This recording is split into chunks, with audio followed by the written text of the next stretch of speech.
Now back to Style Club Radio with Josh DeMarco, Steve Sanchez, and Michelle Miller. Tune in every Saturday night right here on Talk Radio 1210, WPHT. Stay with us on Instagram for a complete schedule of all of our great guests for the month of May. Hey guys, welcome back. We are sitting here with Alex Garfinkel at Balboa Catering Company in this beautiful rehabbed silk factory. Old silk factory, that's right. Yes, very cool. And right before we went to break, we were talking about Stevela's word of the day, farmet. but you know, Alex was giving us a lot. I mean, just I've sat next to him now for 20 minutes. I can tell you the guy's passionate about what he does. So it's great to hear him talk about it, his love for his craft. So Alex, you were saying about the farmet. Sure, yeah. I think the model is to find a way to turn into a nonprofit, looking into getting some grant money to feed in, hiring a farm manager, and then the goal is to be producing food for mainly the neighborhood, and doing events that, you know, have the neighborhood in mind or have the community in mind. That's great. And the goal at the end of the day is to be able to do some weddings and some special events there to monetize and make sure it's paying for itself. That is great. I mean, I worked a lot in nonprofit, and certainly in this neighborhood and in the city, there's a tremendous need for access to healthy fruits and vegetables and fresh produce. Big issue. I mean, that's just like, it warms my heart because I know that it is absolutely needed, and it's a much, much larger problem. So to think about it in such a creative way, using some of the space that we have here is great. I mean, how often do you get, you know, a plot like this, you know, that large that isn't needed for development or something like that? So very lucky. And that your landlords are into it. Yeah, I think they see the value there, and I'm glad that they're entertaining it. So you were like, you're all over the place, right? You've thrown so many ideas and so many great things you're doing for the culinary community, and like what keeps you going? I mean, the fact that you're like, well, I'm going to move in here. I want to repurpose the space. I want to give back to the community. I'm going to do supper dinners. I want to make relationships with people over food. I mean, what's driving you? What keeps you going? I think there's two good and easy answers there for me. The first is ego. I think every chef has an ego at different levels, and it comes out in different ways. But, you know, the desire to either be the best. I think I said to myself when I was younger, and I said, I'm going to become a chef. But if I'm going to be a chef, I'm going to try to be the best chef, and I'm going to try to work with the best. And that's just what was going on in my head. And so to this day, constantly learning and learning from others, I'm in this great, unique experience that we get really talented chefs coming through this kitchen in and out for various reasons. And I'm constantly learning from them and vice versa. And it's a really great symbiotic working relationship when you can get that and you're not bogged down by competition or the need to own your own recipes or own your proprietary thoughts that you're trying to protect, which you see that attitude as well. But there's I think a new movement of, I think there's a hashtag going around, open source gastronomy, that's really all about sharing and inclusiveness and bettering the community as a whole. I mean, that's great. And speaking of gastronomy, so we're gonna backpedal a little bit, guys. So Alex didn't tell you that. Well, he did tell you. He talked about studying in Spain and how that helped your career, right? But what was the word, Stevela, that we were talking about? I have it right here in my notes. It's molecular gastronomy. Sure. Excuse you. Oh, sorry. Bless me. Oh, yeah, maybe that's it. That word definitely carries a lot of weight in this industry, and there's a lot of people that hang their noses down at that term, and there's a lot of people that also misunderstand what that really means.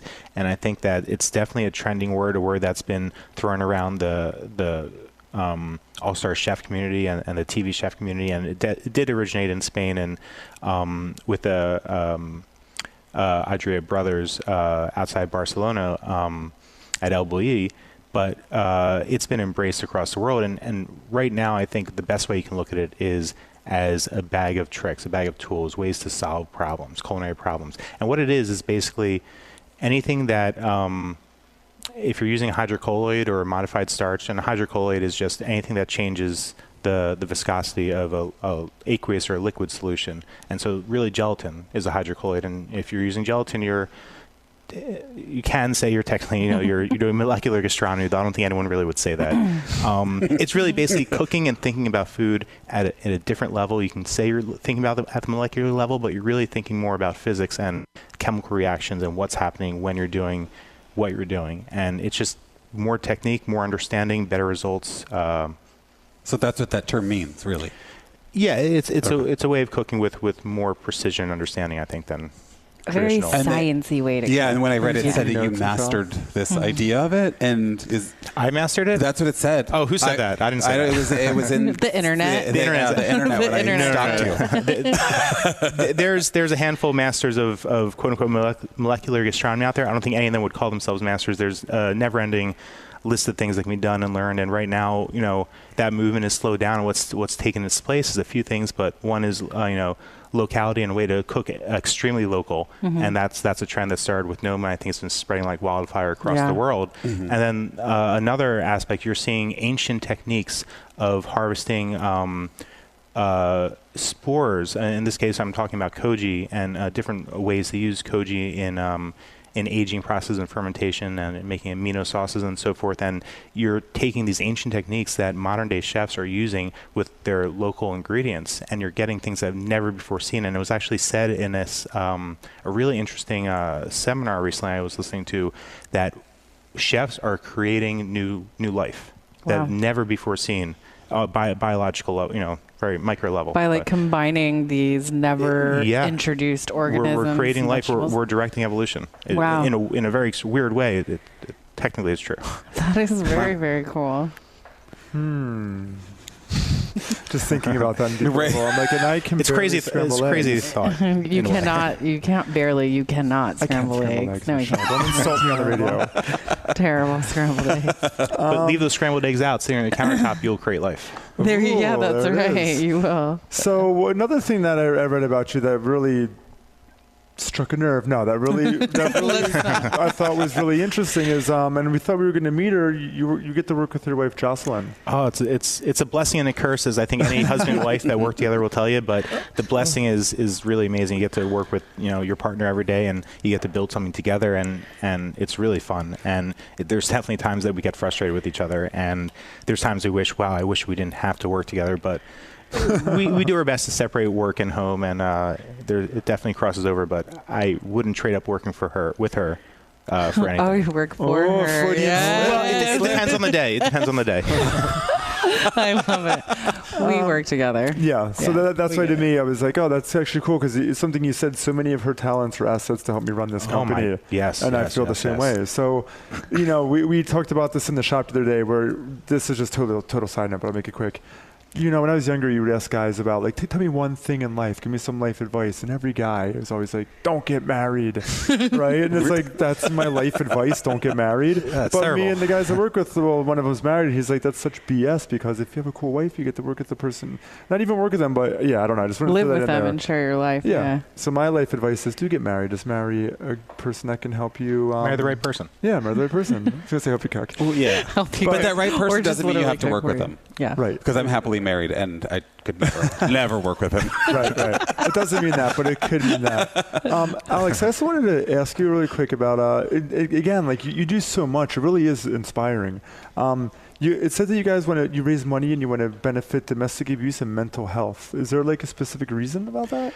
I think my wife would be okay with me talking about this, but my wife, her mother, took her own life a few years back, and actually went right after we got engaged. It was a very sad time. But Jocelyn, I definitely support her, but Jocelyn has really taken the lead on supporting those causes, and she does a lot of stuff for them. And I think she's trying to make sure that we're doing a certain portion of the charity events that we do every year to focus on those causes. So I'm behind her, and I think it's great. Yeah, that is great. It's really great. Good for you guys.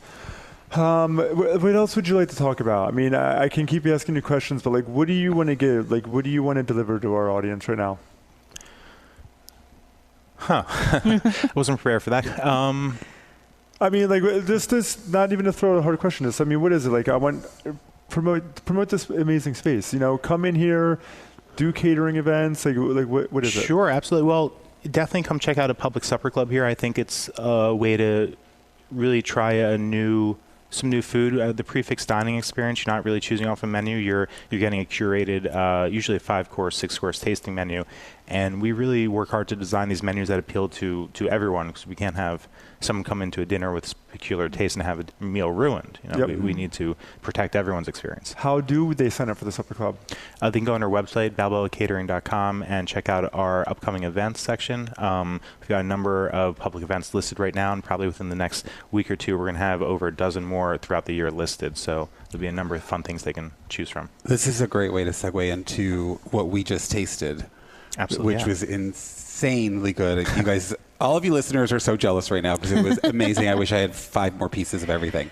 But just explain really quick what you made for us. It was Sure. incredible. I'm going to give a quick shout out. If anyone's looking for a really good cookbook, check out the Simon Rogan cookbook. Every year I try to get 1 or 2 new cookbooks, and this year that was one of them. And paging through, we saw their savory mushroom bread pudding, which looked amazing. And the key part was it was made with day-old croissants, which is an item that you can easily find with the right connections or working with the right bakeries. And it just was incredible. And my wife and I tasted it for the first time. Like, we have to do this now forever, because the response we got after the first few events was very good. So we did that one with a little bit of black garlic puree that we make in-house. And then we did crispy lamb breast that we smoke and braise and delicious. Cook again and wrap in some lettuce with some yogurt paneer and some spice. So one last quick question. What would you say or your advice would be to an aspiring chef, like somebody who wants to become a chef? Don't do it. Don't become a chef. And if you ignore my words and you do it anyway, then you're probably on the right track. Yeah, you gotta love it. Well, Amazing. Alex, it's been great spending time with you. This place is amazing, guys. Check out Balboa Catering Company. Alex Garfinkel, not Garfunkel. Guys, I'm sure you've heard that before.